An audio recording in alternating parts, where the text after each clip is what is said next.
ഒരു വർഷത്തിനിടയ്ക്ക് പലതും സംഭവിച്ചു. അതിന്റെ വിശേഷങ്ങൾ ഏറെ പറയാനുണ്ട്. 2021 പറഞ്ഞാലുണ്ടല്ലോ, എന്റെ മോനെ ബാഡായിട്ടുള്ള ഒരു ഇയർ ആയിരുന്നു എനിക്ക്. സ്വാഭാവികം. പക്ഷെ 2024 തൊട്ട് അങ്ങോട്ട് അടിപൊളി ഫുൾ പോസിറ്റീവ്. അത്ര മനോഹരമായ നടക്കാത്ത സ്വപ്നം. അതുപോലെ തന്നെ അച്ചീവിംഗ് ആയിട്ടുള്ള പല പല പുതിയ കാര്യങ്ങളും നേടാനായിട്ടുള്ള ഒരു ഇയർ ആയിട്ടാണ് ഞാൻ കാണുന്നത്. നീന്തൽക്കുളമാക്കിയ വ്ളോഗർ സഞ്ജു ടെക്കിയുടെ ലൈസൻസ് ആജീവനാന്ത കാലത്തേക്ക് റദ്ദാക്കി. എന്താണ്? കുറച്ച് പുസ്തകങ്ങളാണ് സാർ. എന്ത് പുസ്തകം? നിയമപുസ്തകങ്ങളാണ്. നിയമലംഘനത്തിന് ഉപയോഗിച്ച കാർ 1 വർഷത്തേക്ക് നിരത്തിലിറക്കരുതെന്നും മോട്ടോർ വാഹന വകുപ്പ് ഉത്തരവിട്ടു. ഇതിനെക്കുറിച്ച് 2 വാക്ക് പറ. ഇതിനെക്കുറിച്ചാ പ്രിയപ്പെട്ടവരെ, ഒരു ആസ്ട്രോളജറിനെ ഞാൻ പരിചയപ്പെട്ടു കേട്ടാ. പുള്ളിക്കാരുടെ പേര് എന്ന് പറഞ്ഞ പല്ലവി ഗാരു എന്നാണ്. നിങ്ങൾ ഇപ്പോൾ ചെയ്തുകൊണ്ടിരിക്കുന്നതായ ജോലി അധിക നാൾ ചെയ്യേണ്ടി വരില്ല. രാജയോഗമാണ്. സവാരി ആനപ്പുറത്താവും. എനിക്ക് സത്യം പറഞ്ഞ വിശ്വാസ കാര്യങ്ങളൊന്നും ഇല്ലായിരുന്നു. അപ്പൊ സൂക്ഷിക്കണം, ഇവൻ നമ്മളെ കുഴപ്പിക്കാനുള്ള പരിപാടി. ഇവനിതിലെന്തോ കൈയുണ്ട്.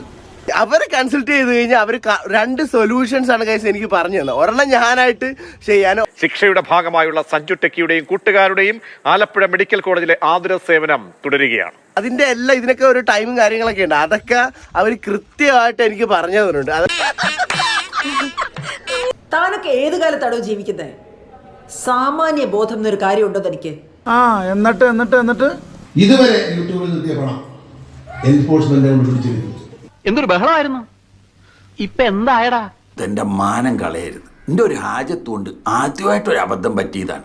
Prevention of money laundering act, കള്ളപ്പണം വെളുപ്പിക്കുന്ന ആക്ട് പ്രകാരം ഇവിടെ തെളിയാതെ നടക്കുന്ന പെറ്റി കേസല്ല അവന്റെ നിലയെ കെട്ടിവെച്ച് കോടതി ഹാജരാക്ക്. ഇച്ചിരി കൂടി അങ്ങ് വാരി വിളമ്പി കൊടുപ്പാ നിറയത്തെ വയറ്. ആ പണം പിടിച്ചെടുക്കാൻ ഗവൺമെന്റിന് അധികാരമുണ്ട് എന്നാണ്. ഇത്ര മനോഹരമായ ആചാരങ്ങൾ എനിക്ക് ഭയങ്കര ഹെൽപ്ഫുൾ ആയി.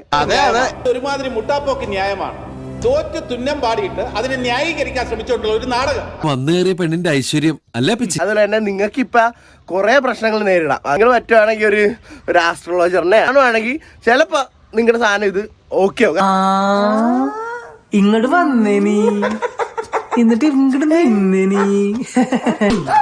ആസ്ട്രോ ടോക്ക് എന്ന് പറഞ്ഞ ആപ്പ് ത്രൂ ആണ് ഞാൻ എന്റെ പ്രോബ്ലംസും എല്ലാം സൊല്യൂഷൻസ് കണ്ടെത്തിയത്.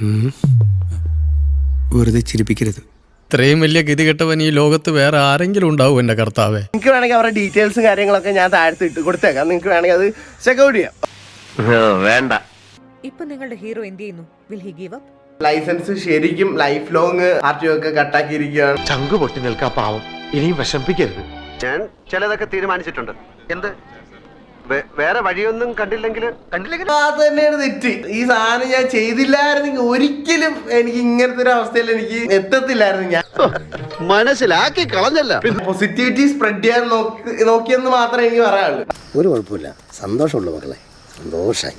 കഴിഞ്ഞ ദിവസം ഒരു യൂട്യൂബറിന്റെ വീഡിയോ തന്നെ ഒരു ആപ്പിനെ കുറിച്ച് അറിഞ്ഞു, ആസ്ട്രോ ടോക്ക്. സോ ആ ആപ്പ് ഞാൻ ജസ്റ്റ് ഡൗൺലോഡ് ചെയ്ത് അതിൻ്റെ പല്ലവി ഗാരു എന്ന് പറഞ്ഞ ഒരാളോട്ട് ഞാൻ ചാറ്റ് ചെയ്ത് നോക്കി. ഒരുപാട് കാര്യങ്ങൾ പറയാനുള്ള മുഖമാണ്, നല്ല ലക്ഷണം കെട്ട മുഖമാണ്. പുള്ളിക്കാരി കുറച്ച് ഡീറ്റെയിൽസ് ആയിട്ട് ഇങ്ങോട്ട് പറഞ്ഞു തന്ന് ഞാൻ ശരിക്കും ഞെട്ടിപ്പോയി. അതോടുകൂടി പഞ്ചമദോഷം കഴിഞ്ഞൂലോ അല്ലേ? സംശയമുണ്ടോ? ഞാൻ പറഞ്ഞിട്ടുള്ളൊന്നും തെറ്റിട്ടില്ല. നീയും തയ്ച്ചു വെച്ച ഒരു ബ്രേസിയർ ഞാനാ? നീ നമുക്കോ കിട്ടാനുള്ളത് കിട്ടി, മറ്റവനും കിട്ടിക്കോട്ടെ. അതല്ലേ Indian psychology. I love you ഡാ. എല്ലാവർക്കും സന്തോഷമായല്ലോ. എനിക്ക് സന്തോഷമായി. എല്ലാവർക്കും പിരിഞ്ഞു പോവാം. ലൈക്ക് ചെയ്യുക, സബ്സ്ക്രൈബ് ചെയ്യുക, ബെൽ ഐക്കൺ ടപ്പ് ചെയ്ത് ഇടിച്ചു പൊടിക്കുക.